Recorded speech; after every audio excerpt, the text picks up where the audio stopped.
Caso de agressão da Guarda Civil de Ribeirão ainda repercute. A vítima foi um professor de educação física que, ao reivindicar o direito ao trabalho, acabou levando aí um mata-leão e sendo algemado. Os vídeos foram feitos por populares do bairro São José que se assustaram com o que estava acontecendo.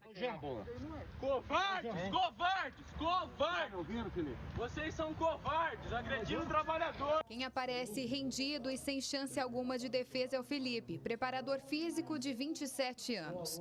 Para ele, rever as imagens da agressão que sofreu pelos 4 guardas ainda choca muito. Foi uma força bruta que colocaram ali, um abuso de autoridade, né, em cima de um trabalhador. E é desde o início da pandemia que o profissional educador físico vem tirando seu sustento dessas aulas individuais e personalizadas. Durante toda a abordagem da guarda, ele insistia em repetir que é trabalhador e não estava provocando aglomeração. Aí você quer que eu vivo do quê? Do auxílio emergencial? R$300? Que você pode pegar só no mês que vem ainda, da sua data, do seu aniversário? Se colocar no lugar do próximo, entender que no dia seguinte essas medidas de restrição elas iam ser removidas. O próprio poder público identificou que isso não teria problema em menos de 24 horas. Então por que o agente de Estado chega a esse extremo? Ele poderia muito bem conversar, sabe? Entender a exaltação do rapaz, que não era uma exaltação agressiva, ele não estava ameaçando a integridade física dos guardas. Felipe conta que na ocasião estava dando aula para apenas um aluno e já tinha sido abordado pela Guarda Civil Metropolitana. A primeira guarda municipal teve o acesso ao local, comentou comigo que eu poderia dar aula assim normal ali, individual, né? Como eles viram também o álcool gel, álcool líquido, que estava tudo ali na exposição de qualquer olhar. E eles autorizou o trabalho ali naquele momento, né? Logo em seguida, uma outra equipe chegou na quadra com uma conduta totalmente diferente. No momento que eu estava já imobilizado, com algemas já para trás, com as mãos para trás, um dos guardas, ele assim, ó, totalmente bruto, coloca meu pescoço, minha testa, ela encaixa no meio das minhas pernas, encosta no gramado, né, da quadra, e ele coloca o peso inteiro do corpo dele, que no mínimo deve pesar uns 90 quilos. Em cima do meu pescoço. Eu fiquei 2 dias com o pescoço travado, com muitas dores fortes, tomando medicamento anti-inflamatório, por causa dessas atitudes desses guardas municipais mal preparados. Danos financeiros com materiais esportivos que acabaram sendo perdidos. E todo o desgaste emocional de ser conduzido algemado até a delegacia, onde foi ouvido e liberado. Estou com 2 bolas furadas depois do fato, perdi um elástico que eu paguei super caro na época, de um elástico de contração muscular. Então, assim, tive danos materiais, danos morais, né, emocional também, muita revolta, né, porque eu estava trabalhando, não estava fazendo nada demais, né, que seja fora da lei, não estava como um bandido, muito menos como um traficante, né, muito menos roubando nada de ninguém. A Prefeitura de Ribeirão Preto, que responde pela Guarda Civil Metropolitana, vai abrir um processo administrativo para analisar os acontecimentos.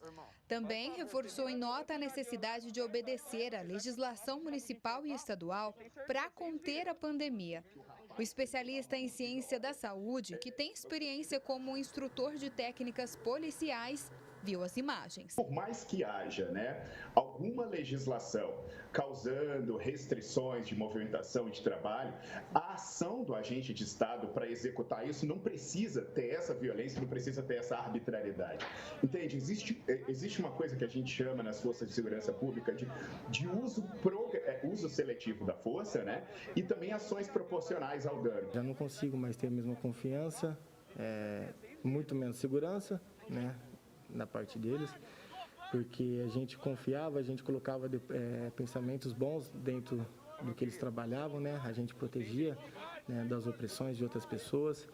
Só que no momento que você protege um dia e no outro dia acontece uma coisa com você desse tipo, você dá um passo atrás, né, nos seus pensamentos, na sua forma de pensar. E na macro-região, esse não foi o primeiro exemplo de ato autoritário.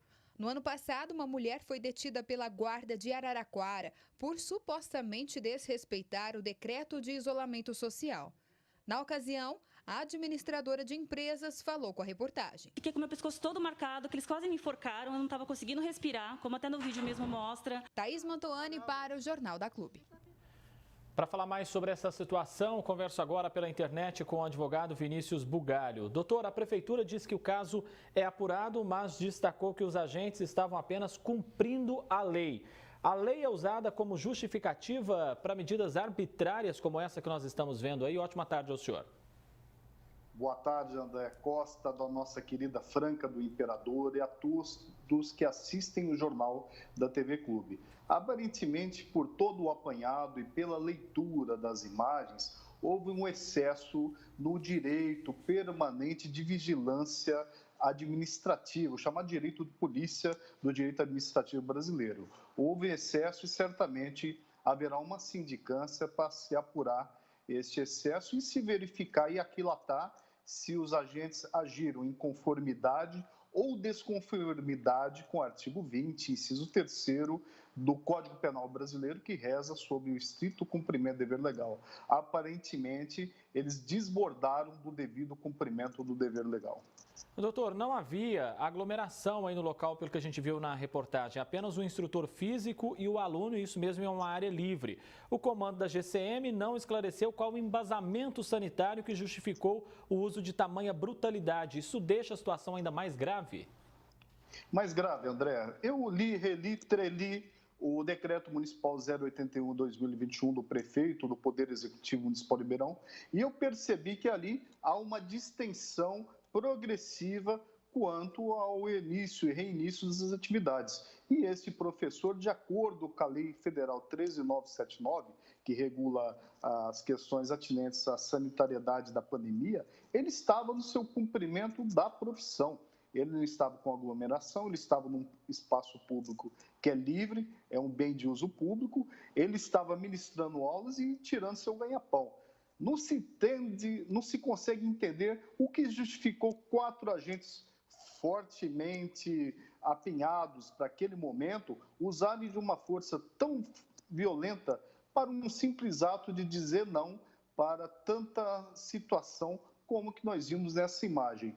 Não gostei do que vi e eu acredito que os órgãos de controle devam intervir, mesmo porque a Lei Federal 13.022 de 2014, que rege o Estatuto das Guardas Civis Municipais, ele é explícito ao dizer perfeitamente no artigo 3º que não será tolerado excesso, mesmo porque a guarda tem que ter um diálogo para com a sociedade, um diálogo de respeito. E também no julgamento aí da ADIM relativo à pandemia, a ADC 6341, nós temos que analisar que ali os ministros, todos em voz unânime, eles disseram o seguinte: tem que se respeitar o princípio da proporcionalidade e da dignidade humana do artigo 5º, que tem assento constitucional. E ali, aparentemente, houve um ato de indignidade para com o cidadão trabalhador e honesto brasileiro.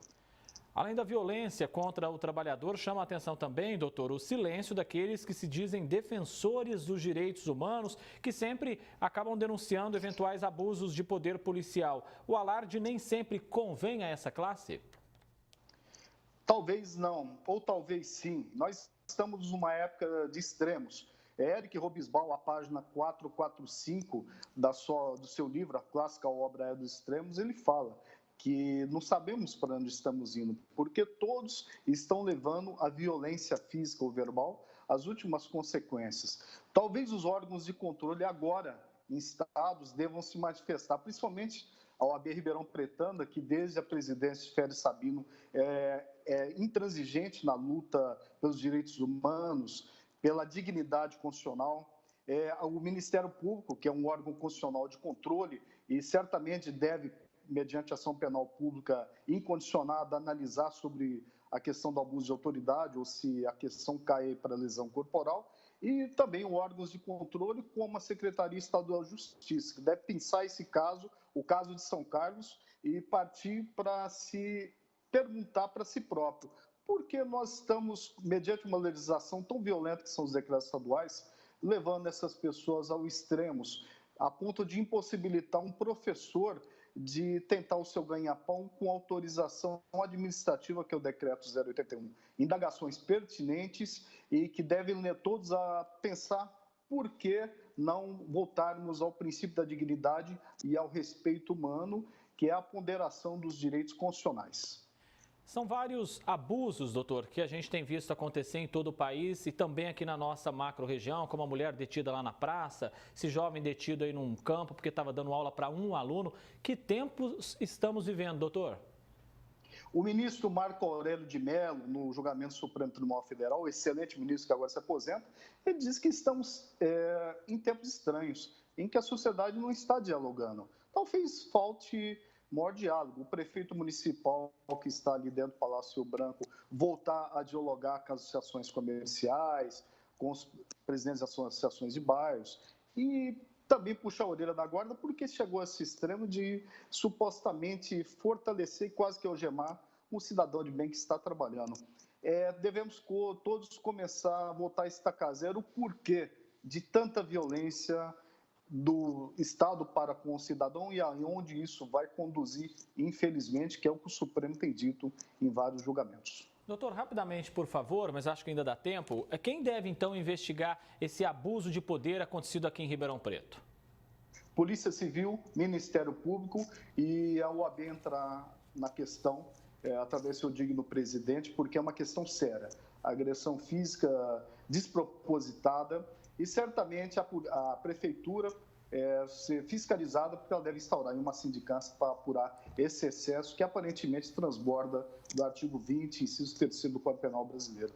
Esses órgãos de controle que, inclusive, estão previstos no texto constitucional de 1988. Doutor Vinícius Bugalho, advogado, sempre atendendo o Jornal da Clube com muita atenção, muito carinho. Um abraço ao senhor, boa semana. Igualmente a todos, um abraço. Até mais.